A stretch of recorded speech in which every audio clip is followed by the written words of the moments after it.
So I used to work with this coworker of mine, and she said to me one thing that I always kind of remembered, and that is that there was this one other guy that we worked with that was one of our friends, and she said, do you notice how anytime he's chasing her, she keeps running?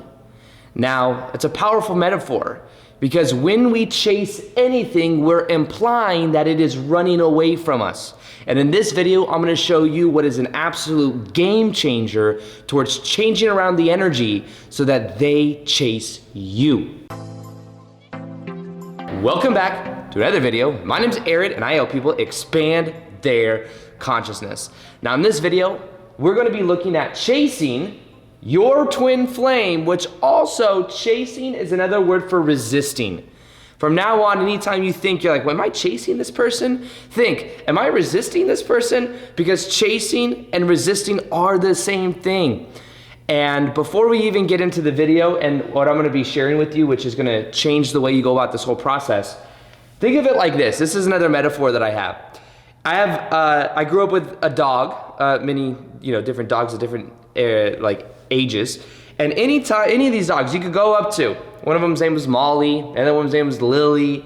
We have one now, my dad has one named Cleo. If I were to go up to Cleo right now, and I were to go like this, and go like this, the dog, Cleo would just start running, because I'd start playing with her. I would start chasing her. If I started chasing any of those dogs, they would start running away from me, because they knew, hey, it's time to play. Well, energetically, guess what happens when we go and we start chasing a twin flame? We start chasing our twin flame, we start chasing our soulmate, we start chasing a specific person. In the energy dynamic we're putting out, we're like, I'm gonna get you, I'm gonna get you, I'm gonna get you. And they're like, what are you doing? And they're like, you're not gonna get me. And they just start running. And then we say, why won't they come? Well, the energy that we're putting out is we are resisting our twin flame, our soulmate, or the love that we're intending to attract into our life. So this is about switching the script in our mind about this process altogether. I've seen it so many times happen where there's somebody that may be tied up in their mind about one person. They're thinking of this one person. They're thinking of how they want to be in a relationship with them, or how they want to have this divine connection. And I've seen it to where they're resisting because they're chasing. And then I give them one suggestion. I say, how about just let go of the outcome? How about just let go of the chase? It's like, well, if I let go of the chase, will I be letting go of them? Will they just get away from me? No, not at all. If you let go of the chase, you then let go of the resistance, and then you can just be yourself. You have a more attractive energy. And many times people that do that, they end up seeing that person end up coming towards them, because then they stop resisting it. I looked at any of my relationships I've been in the past, or people that I've dated. Anytime I've had that chasing energy, it doesn't work out until I let go and I get out of scarcity and into abundance. That's the thing too. When we have some type of connection, like a twin flame connection, the thing with that is it's under the notion that there's one twin flame, and we then put it on this pedestal, and if it doesn't go right, we lost our chance at eternal love. Eternal love is gone if it doesn't work out. Think about the energy dynamic there. It's putting someone on such a high pedestal, and if it doesn't work out, it's the end of the world. If we were to trust the process more, we'd know that if it's meant to be, it'll be. Okay, that's something that's important to understand, is that if it's meant to be, it will come around. And that notion, that understanding makes it allows you to soften it up a little bit. But I'll tell you right now, anything we put on a pedestal, we immediately separate ourselves from it. And the problem with the twin flame connection and understanding is that it's we put it in such scarcity because it's so sacred and so special, and if it doesn't go right, it's the end of the world. But when it comes, that's why I think sometimes twin flame as well, the definition itself can be a little bit harmful to our own spiritual growth, because then we get so tied up on it. And in a way, twin flame, sometimes we think that we're one half of a whole. Like, if I find I'll finally be complete. I think twin flames actually meet each other when they're completely whole within themselves. They're doing their own inner work, and that's when normally it happens. And I think twin flames normally meet as well when they have some type of work to do or some type of energy dynamic at play. So it's like you have to already be doing the inner work in order to meet someone like that. So when it comes to this idea, the one thing I would really recommend when it comes to the twin flame definition is understand that you don't have to control it all. That you don't have to control it all. And what I mean by this is when our ego is chasing, our ego is trying to control. And the twin flame connection is considered a very divine connection. And when we're trying to use our own ego to chase, and we're assuming that we must control it all, then what we end up doing is we make something that's divine, not so divine, because we're trying to force it. We're trying to force it.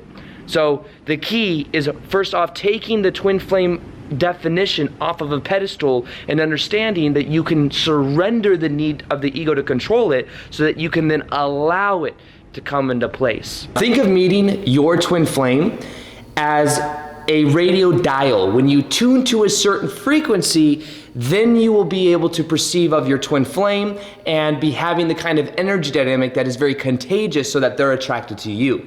Now imagine that there are two main radio stations, just for this analogy. There's the radio station of wanting your twin flame, and then there's a radio station of having your twin flame. Now, when you want, that is where the chasing comes from. If you already had them in your life, you wouldn't be chasing them because you'd already have them in your life. Now, anytime you say I want, you also say I lack, I do not have. I lack it, because if you want it, it means that you don't currently have it, and therefore if you had it, then you would feel great.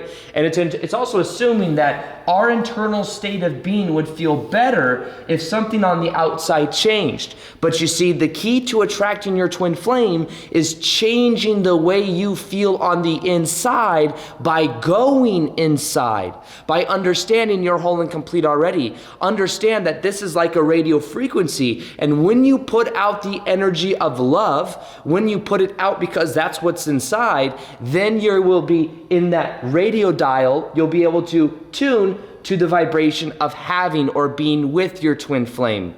So this really is completely an inner working job. The whole time you were trying to chase your twin flame, you thought this was something on the outside. If I could chase you, then I would bring you into my life and this would feel great. Chasing the outside, trying to change the outside.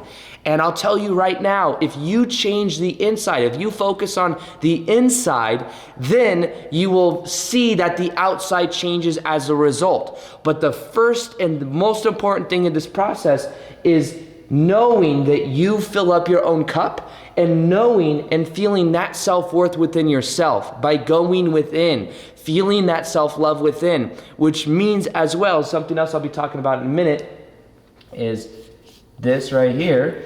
Now, the key is knowing that anytime you want, you are lacking, and the key is moving from the wanting into the having.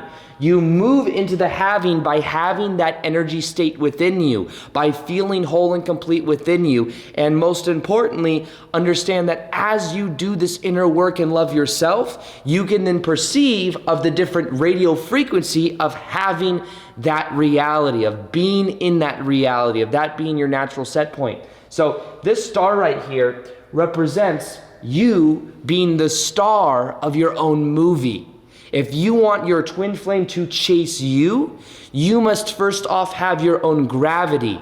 You must let them come to their conclusions as to what kind of relationship this is. I see it a lot where people are like, oh, I have a twin flame and I met my twin flame, but they don't know they're my twin flame. Well, you can't tell them that. You can't assume they're going to understand. Instead, let them come to their own conclusions. It's much more powerful anyways. But the way that you get to this energy dynamic is you are first the star of your own movie. If you're chasing someone else, then you are being the cameo in their movie. And that's the energy dynamic they're playing on. I've had many times in my own past when I was dating someone else, one of the first relationships that I got into, when I was finally allowed to date when I was like 17 years old.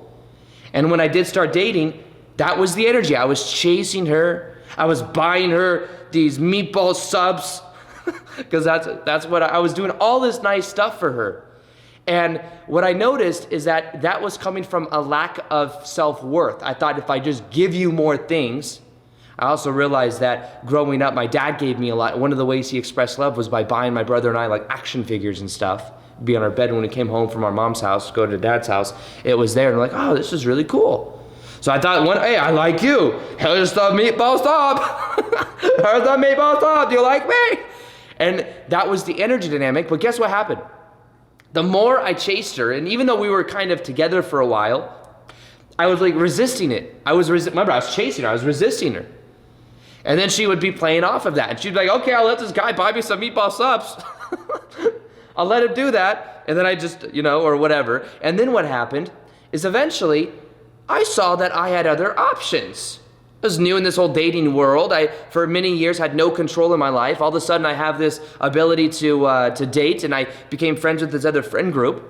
And she wasn't necessarily, that girlfriend I was with, wasn't necessarily treating me that well. So we went on a break. And we went on that break. I started having fun at like parties with friends and all this other stuff. And then guess what happened?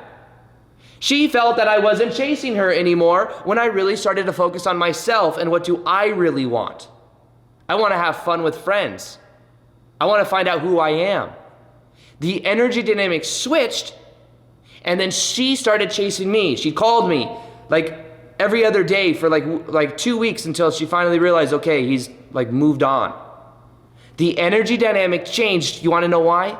Because I detached. I detached from the outcome, and I realized my own worth. I was then feeling my own worth. I was feeling happy, whole, and complete. I was the star of my own movie. That's a very attractive energy. So for you, becoming the star of your own movie, that's the key to this process, and detaching from the outcome. When it comes to twin flame, understand that our twin flame is here, and if we incarnated with our twin flame, it's something that we had work to do together. We're mirrors. There's going to be work that's involved with this as well. And part of the work is you going within and doing the work within yourself. It's a very sacred connection. The thing is when we try to force something that's divine and sacred, we create more resistance. The key to this is instead of trying to force it, to trust the process. I tell many people that are trying to attract love, if you give up the desire to attract love, you will then find love. You do not attract that what you want. You don't attract what you want. And I know that sounds like a paradox, but what you want, you lack. You attract what you are. And when you get into the vibration of love, now sometimes people will be feeling that lack, and then they'll finally decide, I'm tired of this, I give up, or I'm going to just feel love. That's when they attract it. If you, what is Buddha said, the root of all suffering is attachment, which is control. And anytime we are attached to any desire, we are lacking that thing, and that's what's causing the pain. If you get rid of the desire by knowing you're good either way, understand you are an eternal spiritual being. Whether you meet your twin flame in this light or not, you're okay. And when you have that sense of understanding, you are much more powerful. And you bring that with you, and your energy is so much more attractive.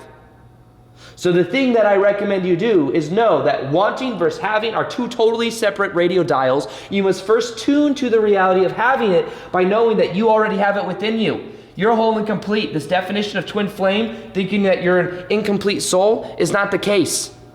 Twin flames are divine mirrors.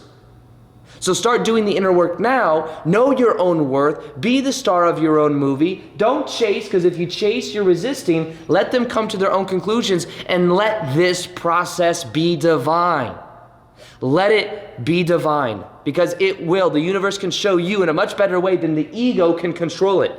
And the ego is what's chasing. The ego is what's resisting. So the key to this is understanding that. And if you haven't seen yet, I have a meditation for attracting love.